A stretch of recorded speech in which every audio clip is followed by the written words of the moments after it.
Hello hi मेरे प्यारे दोस्तों, सरस्वती माँ पाठशाला में आपका स्वागत है। आज का टॉपिक है हमारा ऑक्सीकरण संख्याएं। ठीक है, ऑक्सीकरण संख्या क्या होती है उसके बारे में हम पढ़ेंगे और अच्छे से पढ़ेंगे। आपने 11th क्लास में पढ़ा होगा, रिडॉक्स रिएक्शन पढ़ा होगा, और नहीं पढ़ा है तो मेरे चैनल पर, इसी चैनल पर रिडॉक्स रिएक्शन एक दो वीडियो हैं, उन्हें देखिए, उससे आपको अच्छे से समझ में आ जाएगा रिडॉक्स रिएक्शन क्या होता है। ठीक है, उससे उस वीडियो को देखने के बाद उसके बाद ये लेक्चर देखिए, उसके बाद आपको अच्छे से समझ में आएगा। ठीक है, आज ऑक्सीकरण संख्याएं पढ़ेंगे। इनके Zn और Sc का ऑक्सीडेशन नंबर सिर्फ एक होता है और सबके अलग अलग होते हैं। देखिए, Zn का ऑक्सीडेशन नंबर हमेशा +2 होता है और Sc का ऑक्सीडेशन नंबर हमेशा +3 होता है। ठीक है, ये दो एक विशेष कर है Zn और Sc। ठीक है, और इनके सबके अलग अलग ऑक्सीडेशन नंबर होते हैं, वो हम लिखा देते हैं। देखिए मेरे प्यारे दोस्तों, हमने लिखा है कि जो हमने यहाँ लिखा है अपरिवर्तनशील ऑक्सीकरण अवस्थाएं। ये अपरिवर्तनशील ऑक्सीकरण अवस्थाएं देखिए किस किस की, Zn और Sc। Zn व Sc परिवर्तनशील ऑक्सीकरण अवस्था प्रदर्शन नहीं करते हैं, यानी कि परिवर्तनशील ऑक्सीकरण अवस्था प्रदर्शित नहीं करते हैं। जो हमारा Zn है और जो हमारा Sc है और Zn है, ये इनकी फिक्स ऑक्सीकरण अवस्था है। Sc की है 3 ऑक्सीकरण अवस्था और इसकी है 2। ठीक है, इनके ऑक्सीकरण संख्याएं है कि किस किस में कितने कितने इलेक्ट्रॉन जा सकते हैं इन इलेक्ट्रॉन में। ठीक है, हमारे Ti कहाँ तक जा सकता है? 4 तक। वेनेडियम कहाँ तक जा सकता है? 5 तक। ठीक है, क्रोमियम कहाँ तक जा सकता है? 6 तक। ठीक है, मैग्नीज कहाँ तक जा सकता है? 7 तक। ठीक है, Fe कहाँ तक जा सकता है? 6 तक। 5 नहीं देता है, 2 से 4 तक देता है, फिर 6 देता है। ठीक है, कोबाल्ट कहाँ तक? 4 तक। ठीक है, निकल कहाँ तक जा सकता है? 4 तक। और देखिए सबसे ज्यादा यहाँ देखिए कॉपर हमारा क्या करता है, कॉपर की ऑक्सीकरण अवस्था 1 होती है और 2 होती है। ठीक है, कॉपर की ऑक्सीकरण अवस्था यानी कि इलेक्ट्रॉन जाने की टेंडेंसी 1 होती है और 2 होती है। ठीक है, या तो एक इलेक्ट्रॉन जा सकता है उसमें से, ठीक है, या 2 इलेक्ट्रॉन दे सकता है। ठीक है, यहां पर सबसे ज्यादा इलेक्ट्रॉन देने की प्रवृत्ति किसकी होती है? मैग्नीज की। किसकी होती है? मैग्नीज की। मैग्नीज 7 इलेक्ट्रॉन को दान कर सकता है, 7 इलेक्ट्रॉन को दे सकता है वो। ठीक है, 7 इलेक्ट्रॉन को दे करके 7 पॉजिटिव लगा सकता है अपने ऊपर। ठीक है, यानी कि मैग्नीज सबसे ज्यादा होती है, उससे कम क्रोमियम होता है। क्रोमियम 6+ की इलेक्ट्रॉन की देने की टेंडेंसी होती है। क्रोमियम 6 इलेक्ट्रॉनों को दे सकता है। ठीक है, ये आपको अच्छे से समझ में आ चुका होगा। देखिए कुछ एग्जांपल करते हैं, उससे आपको और भी अच्छे समझ में आएगा। देखिए मेरे प्यारे दोस्तों, ये आपको कंपाउंड दिए हैं मैंने, इनके सबके ऑक्सीडेशन नंबर निकालने हैं आपको। ठीक है, ऑक्सीडेशन 11th में पढ़ा होगा रिडॉक्स रिएक्शन क्या होता है। ठीक है, रिडॉक्स रिएक्शन में आपने अच्छे से पढ़ा होगा कि हम इस कंपाउंड का ऑक्सीडेशन नंबर निकालते हैं, उसे X मान लेते हैं, और दूसरे का सबका ये पता होगा कि कौन सा इलेक्ट्रॉन मतलब लेने की प्रवृत्ति कौन सा रखता है और देने की प्रवृत्ति कौन सा रखता है। ठीक है, उसी के आधार पर हम इलेक्ट्रॉनिक विन्यास निकालते हैं। ठीक है, देखिए अब इसमें क्या होता है कि अब यहाँ हमसे क्या पूछा है, यहाँ पूछा है जो B है और F5 है। B क्या है? वेनेडियम है। F5 क्या? F क्या? फ्लोरीन। वेनेडियम फ्लोरीन 5 है। ठीक है, तो इसका वेनेडियम की जगह पे हम X रखेंगे और फ्लोरीन कितना है? 5। ठीक है, फ्लोरीन 5 है तो एक फ्लोरीन पे माइनस चार्ज होता है, हमेशा याद रखो। ठीक है, फ्लोरीन पे क्या होता है मेरे प्यारे दोस्तों? Minus charge. ठीक है, तो -1 होता है, तो माइनस का मतलब ही होता है -1। ठीक है, तो इस तरीके से -1 रखा। ठीक है, -1 रखा तो देखिए वेनेडियम का क्या आएगा, जब हम निकालेंगे तो 0 और X बराबर जब माइनस और इधर जाएगा 0। ठीक है, तो इसे सही से करेंगे तो ये हो जाएगा X बराबर +5। ठीक है, देखिए कि वेनेडियम 5 तक जाता है। हाँ, वेनेडियम 5 तक जाता है। दिख रहा है आपको कि वेनेडियम लास्ट कितने इलेक्ट्रॉन तक दे सकता है? 5 तक। ठीक है, तो वेनेडियम का 5 आया आपका। ठीक है, इस तरीके से हम इलेक्ट्रॉनिक विन्यास निकालते हैं। ठीक है, इसीलिए मैंने ये लिखा दिया इसमें कि कौन सा तत्व कितने इलेक्ट्रॉन दे सकता है, कितने इलेक्ट्रॉन तक दे सकता है। ठीक है, सबसे Mn सबसे ज्यादा देता है 7 तक, तो उसका भी निकालेंगे। ठीक है, फिर आता है Cr का। हम Cr का निकाल के देखते हैं। Cr क्या है हमारा? Cr ये है। ठीक है, तो सी आर को एक्स मानते हैं, एक्स मान लिया हमने सी आर को, ठीक है।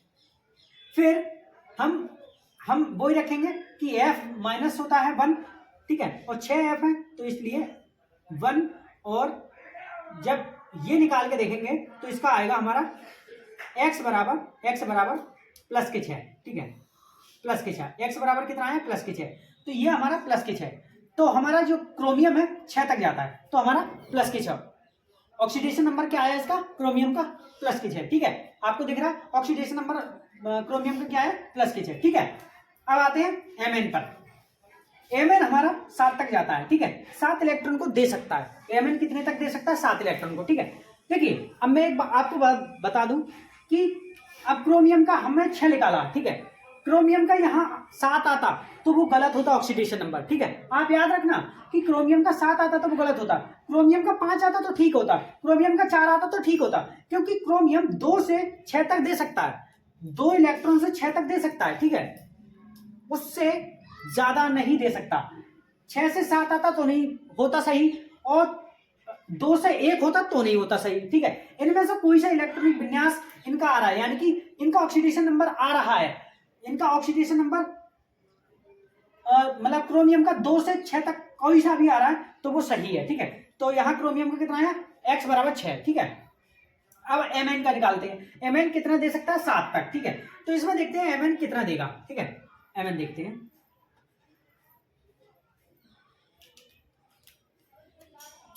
नीचे देखते हैं, ठीक है, एमएन देखिए, एमएन को मान लेते हैं x, ठीक है, एमएन को माना हमने x, एमएन को क्या माना हमने x, ठीक है, x मान लिया, प्लस और हमारा जो फ्लोरीन है -1 होता है, फ्लोरीन क्या होता है -1, और 4 फ्लोरीन है इस तरीके से रखे -1, ठीक है।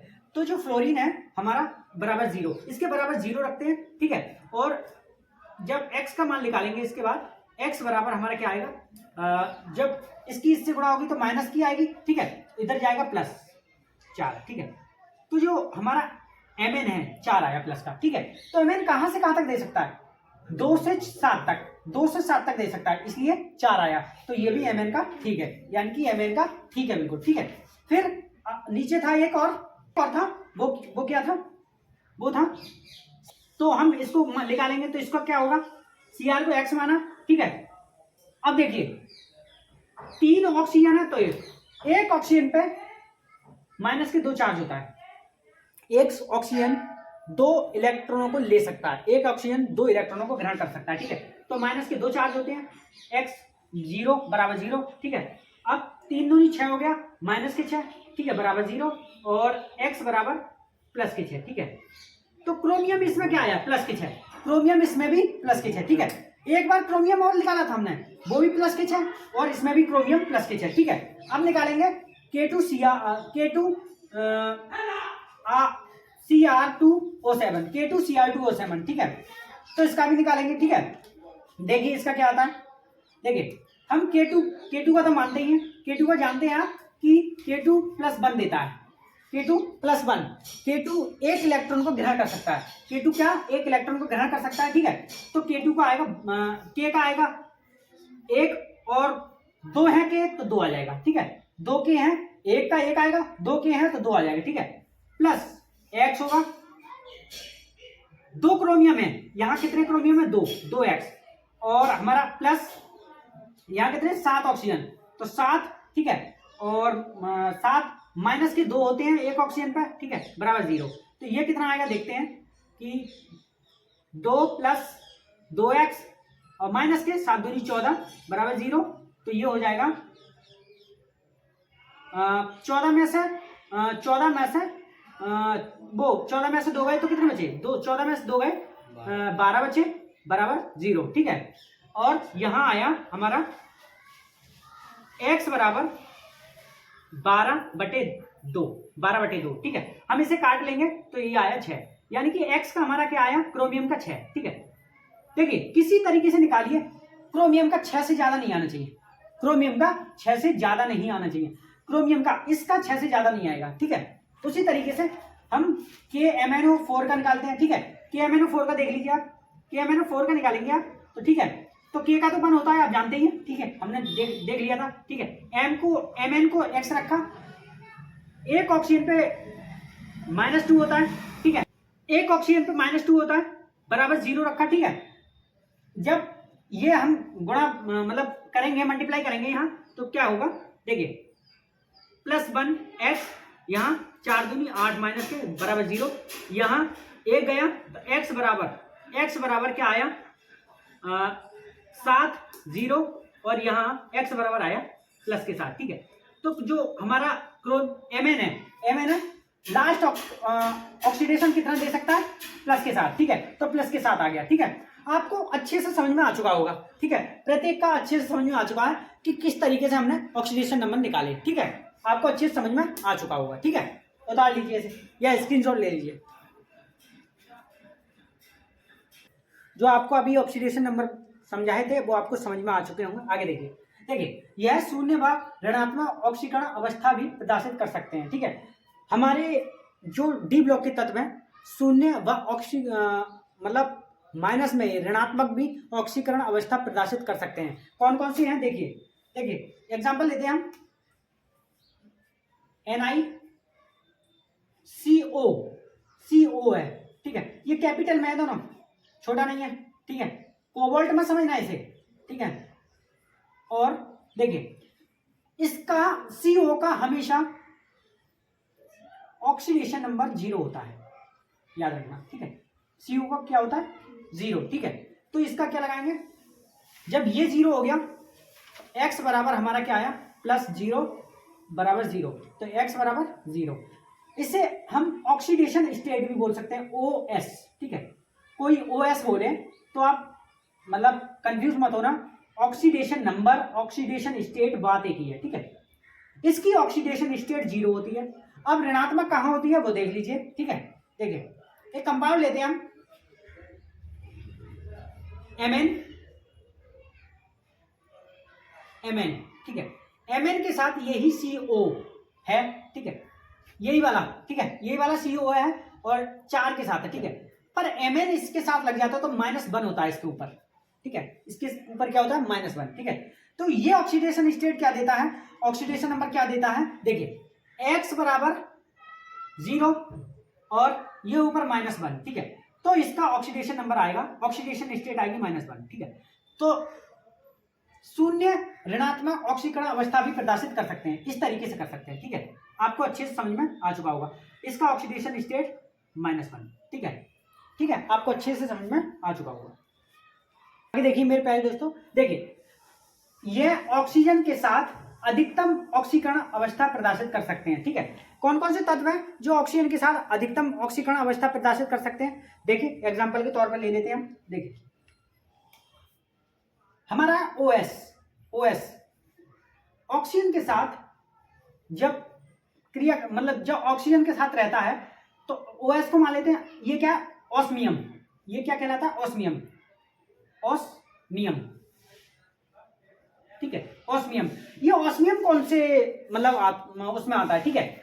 ऑस्मियम को देखेंगे आप डी ब्लॉक में, डी ब्लॉक का तत्व है ये ऑस्मियम, और ये 8वें ग्रुप में है और पीरियड 5वां है, 8वें ग्रुप और 5वें पीरियड में ये ऑस्मियम आता है, ठीक है। ऑस्मियम का जो x मानेंगे इसे +4 -2 यानी कि 0, और इसका निकालेंगे हम ऑक्सीडेशन नंबर, तो ये इसका आएगा -8 बराबर 0, ठीक है। तो x बराबर आया +8, ठीक है। तो ऑस्मियम सबसे अधिकतम ऑक्सीडेशन नंबर ज्ञात करता है, ठीक है। ऑक्सीकरण संख्या सबसे अधिक प्रदर्शित करता है, ठीक है, ऑस्मियम। इसके साथ एक और है वो भी देख लेते हैं, ठीक है। देखिए एक और है रुथेनियम, ठीक है, रुथेनियम है। रुथेनियम कहाँ आता है, ये रुथेनियम हमारा पीरियड 4 में और ग्रुप 8 में। ये ऑस्मियम नीचे है और रुथेनियम उसके ऊपर है, ठीक है। आप देखिए आपको पीरियडिक टेबल दिख रही है, ऑस्मियम पीरियड 4 में जाइए, पीरियड 4 यानी कि जो पीरियड 4 है उसमें जाइए, और ग्रुप 8 में यानी कि ग्रुप 8 है उसमें जाइए, ठीक है, ग्रुप 8 में उसमें जाइए और देखिए ऑस्मियम के ऊपर रुथेनियम है, पहले ऑस्मियम नीचे है रुथेनियम ऊपर है, ठीक है। ऑस्मियम का ऑक्सीडेशन नंबर कितना आया, ऑस्मियम का 8 और रुथेनियम का भी देखते हैं हम। रुथेनियम का क्या, Ru 4, ठीक है। Ru को मान लेते हैं X और प्लस O4, ठीक है। 4 - 2, ठीक है। 4 - 2 बराबर 0, ठीक है। तो माइनस का 8 बराबर 0, ठीक है। तो इसका आएगा X बराबर प्लस 8, ठीक है। तो इन दोनों का जो ऑक्सीडेशन नंबर है अधिकतम आता है। इन दोनों का ऑक्सीडेशन नंबर ऑक्सीजन के साथ, किसके साथ, ऑक्सीजन के साथ अधिकतम आता है, ठीक है। सबसे अधिकतम यह ऑक्सीजन के साथ अधिकतम ऑक्सीकरण अवस्था प्रदर्शित करते हैं, ठीक है। आपको अच्छे से समझ में आ चुका होगा, ठीक है। स्क्रीनशॉट ले लीजिए आप। आगे देखिए मेरे प्यारे दोस्तों कि एक नोट लिखवाया है हमने कि D0, D5 यानी कि अर्धभरित या D10 पूर्ण भरित। इसका क्या मतलब है, इसका मतलब ये है इन सबसे, ये तीन एक ऐसे हैं इन सबसे ज्यादा स्थायी हैं, ठीक है। इन सबसे ज्यादा स्थायी हैं, ठीक है। ये सबसे ज्यादा स्थायी हैं इनसे, ठीक है। D1, D2, D3, D4, D6, D7, D8, D9, ठीक है। D0, D5, D10 इन सबसे ज्यादा स्थायी है, ठीक है। मैं क्वेश्चन कराऊंगा, उसके बेस पे आपको समझ में आ जाएगा कि स्थायी का मतलब क्या होता है, ठीक है। स्थायी ज्यादा है और किस तरीके से क्वेश्चन कराते हैं इसके ऊपर, ठीक है। ये आप नोट ये समझ लीजिए कि D0, D5, D10 यानी कि D5 अर्धभरित, D10 पूर्ण भरित, ये इन सबसे ज्यादा स्थायी है, ठीक है। इतना याद रखो, ठीक है। देखिए क्वेश्चन, देखिए मेरे प्यारे दोस्तों कि कह रहा है क्वेश्चन में Fe+2 तथा Fe+3+ में से कौन सा ज्यादा स्थायी है, ठीक है। तो आपको निकालना होगा। देखिए मेरे हिसाब से Fe+3 ज्यादा स्थायी है, क्योंकि देखिए पहले ऑक्सीडेशन नंबर निकाल के देखिए। Fe का कितना होता है, ऑक्सीडेशन नंबर होता है 26, ठीक है। निकालिए किसमें जाता है, 1s2, 2s2, 2p6, 3s2, 3p6 और 4s2, 3d कितना आया, 2 4 6, 2 4 10, 10 2 12, 12 6 18, 18 2 20, 20 और 6 26, ठीक है। हमारा जो लास्ट ऑक्टेट है इन दोनों को लेते हैं हम, सही है। Fe में इन दोनों को लेते हैं। जब एक बार Fe कितने में गया, Fe गया +2 में, यानी कि 2 इलेक्ट्रॉन बाहर निकाल दिए, तो इसमें से निकालेगा, सिर्फ 2 इलेक्ट्रॉन इसी में से निकालेगा, ठीक है। Fe जब 2 इलेक्ट्रॉन इसमें से निकालेगा तो यहां रह जाएगा, सिर्फ यहां रह जाएगा ना। देखिए 4s2 और 3d6, यही तो है। सबसे पहले इलेक्ट्रॉन इसमें से निकालता है, S में से। जब 2 इलेक्ट्रॉन S में से गए तो S0 हो गया या 3d6 हो गया, ठीक है। अब इसमें से 3 इलेक्ट्रॉन निकालना है उसे। देखिए 3d6, 4s2, ठीक है। यहां से 2 इलेक्ट्रॉन ले गया वो, 2 इलेक्ट्रॉन यहां 4s0 कर दिया और यहां से 1 इलेक्ट्रॉन ले गया, तब 3d5। तो वही तो पूछ रहा है कि 5 वाला इसके लिए कह रहा है कि पूर्ण भरित और अर्धभरित और पूर्ण भरित ज्यादा स्थायी होते हैं। तो यहाँ Fe3 ज्यादा स्थायी हुआ, Fe3 ज्यादा स्थायी हुआ। जैसे कि मैंने आपको एग्जांपल से भी बता दिया कि Fe3 क्यों स्थायी होगा, क्योंकि इसने 2 इलेक्ट्रॉन निकाले, सिर्फ इसने 3 इलेक्ट्रॉन निकाले, 2 इसमें से ले गया तो 4s0 कर दिया, 1 इसमें से ले गया, यानी कि 3 इलेक्ट्रॉन बाहर कर दिए उसने, ठीक है। तो 3d यानी कि जो Fe3 है, Fe आपको अच्छे समझ में आ गया होगा कि Fe3 ज्यादा स्थायी है Fe2 से, ठीक है। Fe3 ज्यादा स्थायी है Fe2 से, और क्यों स्थायी है मैंने आपको बता दिया। मेरे प्यारे दोस्तों इस लेक्चर में बस इतना ही। अगले टॉपिक के साथ अगली वीडियो में मिलते हैं। तब तक के लिए वीडियो को देखते रहिए, चैनल को सब्सक्राइब कीजिए, वीडियो को लाइक कीजिए और अपने दोस्तों में शेयर कीजिए। धन्यवाद।